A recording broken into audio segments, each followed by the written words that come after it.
Testing of Hyundai HGN25 air circuit breaker. The basic settings will be set by the customer. For testing we use 220-volt AC power supply.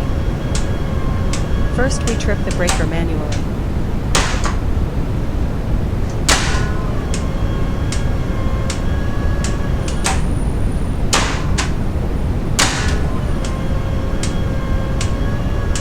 Then we trip the breaker with the help of the UVT.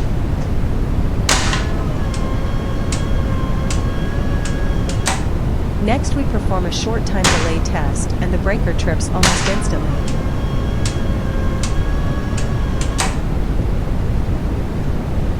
And lastly we perform a long time delay test and after about 15 minutes the breaker trips.